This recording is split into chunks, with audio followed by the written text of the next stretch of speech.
But I think what the issue is just that I expect too much of how far they can go in one lesson. I went to the hospital for the first time in Japan, but I just kind of want to put myself out there more. Why did I even sign up for a second year?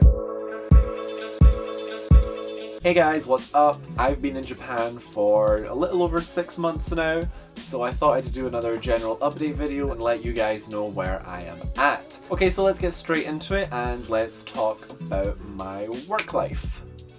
I don't know why I'm clicking as if there's going to be a transition when this is it. It's just me talking. Okay, let's go. The school year's starting to come to an end now. I only have one more week of classes and it's been good. It's been a really good term. I think I'm I think I'm getting more and more used to teaching all the time, and I think it's only going to continue to follow that trend. Specifically the last 2 weeks, I think it's really clicked with me though in terms of like lesson planning, what I need to be doing to improve, and what that is that I'm trying to have clearer and simplified goals. So clearer in terms of being less vague, and simplified in terms of not expecting as much.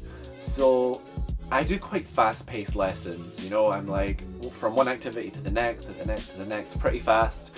And my teachers generally like that. I'm fast. I'm so fast, you couldn't even comprehend how fast I am. And I've always thought maybe I need to slow things down. But I think what the issue is just that I expect too much of how far they can go in one lesson. So like before I'll be like, okay, you know this, so we're gonna move on to something more advanced. Okay, you've done that activity now, which means you know this now, so we're gonna do another activity which requires all that previous blah blah blah, and we just go too far, and by the time the lesson ends they've no idea what's going on. So I'll give you an example.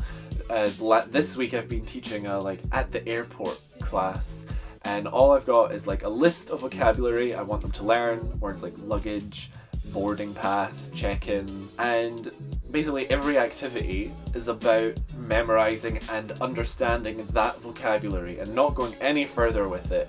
So at first it's just memorization games and stuff like that, but then we'll move on to putting sentences from a dialogue in the correct order, so they really have to understand what each one means, and then they'll be like reading the dialogue and then changing parts of it to their own answers and stuff. And I've definitely noticed in the last 2 weeks doing that kind of lesson that although a lot of the classes that don't behave as well still don't behave that well, I can see more of the kids understanding what's going on and not just mindlessly being like, and that's really cool. So I think next term, which is going to be longer, and it's a new year, so it's going to be a fresh start, I'm going to do much more sort of long-term planning and have topics that span multiple lessons, so I can start off basic like that and then kind of over a couple lessons make them go further in terms of what they can do with the vocabulary or whatever from any given topic.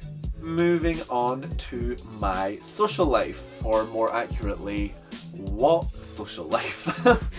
Especially since I got back from Korea, I've really not had much of one. Partly because I'm so poor right now because I spent like all my money in Korea.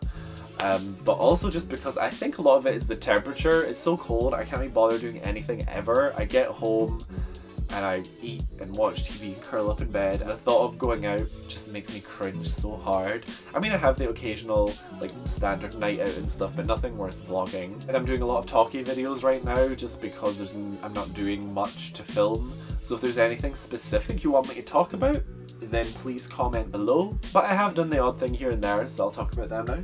I went to the snake cafe in Osaka, which was awesome. Got to hold a bunch of snakes, and I ate a scorpion.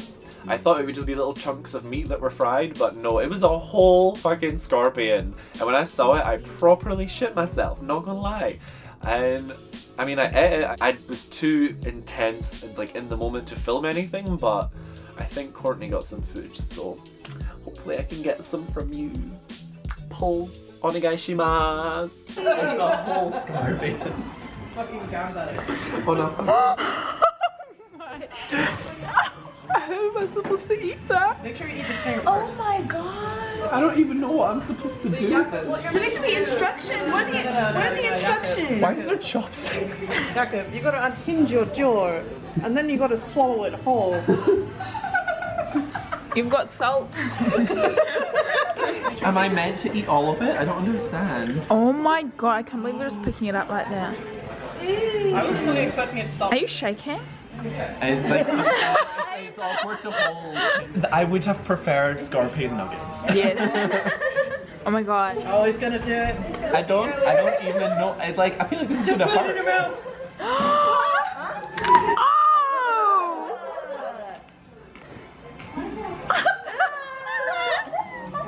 That's not bad, y'all.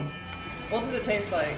It does taste. It tastes Sounds like like rocks. Yeah. tastes a little bit like, you know, pork. What's it called? The Crackling. crackling. That's what I was thinking too, crackling. Yeah. Oh bro, you're really going at it. You bite the whole thing off? You just had like a leg.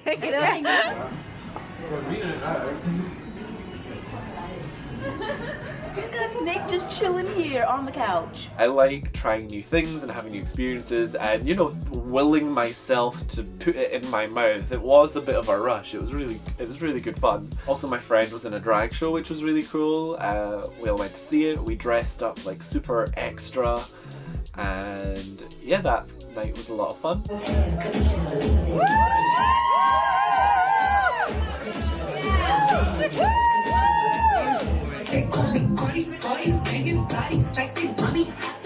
One of my goals for this year is going to be to put a lot more effort into making Japanese friends and sort of deepening the friendship with the Japanese friends I do have. And that's just because the majority of friends I have here and the ones I spend the most time with are very similar to the friends I have back home. They're all, you know, from the UK or just the West, like America, Canada, that kind of thing.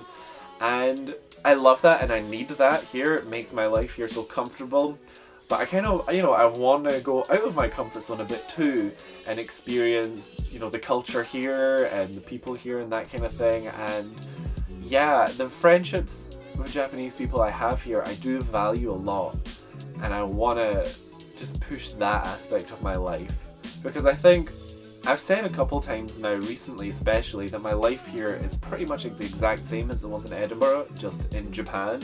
And I think a lot of that is to do with the fact that I'm spending all of my time with Westerners, you know? So I just kind of want to put myself out there more, and I'm really going to push for that this year. Okay, so let's talk about my personal life now. And when I say let's, I mean me. Let's be honest, this is the me kind of thing. You're just the listener. So yeah, as I said, I've not done much since I got back from Korea since I'm so poor. So I've had a lot of me time. As like everyone in the world does, I like try to go on a big health kick in the new year. Well, from when I got back from Korea, and I was doing exercise every day at home for like 2 weeks, which I was very proud of myself of, even though I've given that up now. But like my skincare routine's on point, although I don't know how that'll go once I run out of the stuff I got from Korea. And then I've also been cooking a lot recently and healthier, and actually I think I have lost weight since arriving in Japan. Nothing dramatic, like nothing that I can visibly see from looking in the mirror. But like, I ordered a pair of size 33 jeans and I probably could have got a 32.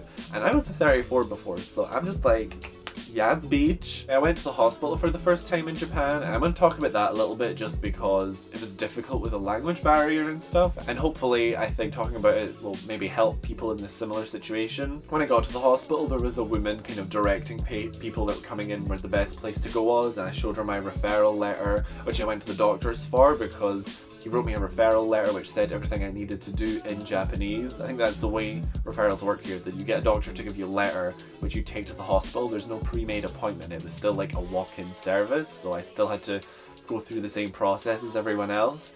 But I got directed to the right desk and eventually given some English forms and blah blah blah, and you know, everyone was very friendly and nice, but it was quite stressful. So I've been to my English speaking doctor about it, and they took some x-rays and eventually referred me to a hospital, and I'd recommend you find someone that can do that, refer you to a specific hospital, because not only did I need to speak to a orthopedic doctor, but you know, I need them to be able to speak English. So even if a lot of receptionists and a lot of the people in hospitals in general can speak English, that's not always great if the specialist can. I'm fine, I'm gonna be fine, it's not a big deal, y'all can relax. If you were worried, I hope so. I hope people care. Alright, also since Japan's so far behind in technology, like my doctor gave me a physical copy of my x-ray to take with me, and like, they couldn't have emailed it or something? But not only that, like apparently I'm renting them and I have to bring them back to the doctors at a later date. Like, they couldn't have made a copy. It's just like... Anyway, although like my time in Japan's been amazing, like anywhere and like anyone, I have bad days as well. There was a day a few days ago when nothing specific happened, like nothing dramatic or bad happened, but it was just one of those days where nothing really goes your way and everything was just a little bit shit.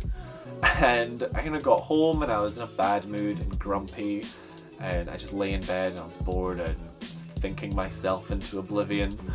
But I'm fine. There's no need to like panic. Nothing happened. I'm all Genki and happy and friendly again now. So especially you, Mum, you can relax. I am fine. But yeah, I was lying in bed thinking like, oh, like why did I even sign up for a second year? And I'm definitely not staying for a third year. Not that I have any solid plans to stay or not stay for a third year. But like, I was just like really hating everything. And I'm generally like a very glass half full person. I always try and stay positive. I always try and see the silver lining in things. But, you know, when nothing specifically is wrong, it's really hard to find a silver lining. But, you know, it was just one of those nights, and the next day was a new day, and today's a new day after that. And I'm all good, and I'm fine, and I'm so happy to be here. So yeah, in conclusion, work life is going well. I just keep improving and I'm excited to see where that goes. I'm excited to get a whole new group of students as well and meet them. I got some amazing friends and hopefully it's only going to get better. And personal life, definitely can't complain. I really think that wherever you are in the world, it's the people that make a place. The people here that I've met and I'm friends with, I love to pieces. And yeah, everything's good, and I will update you again in, I don't know, another 3 months or so. We'll see. I guess that's it. Bye.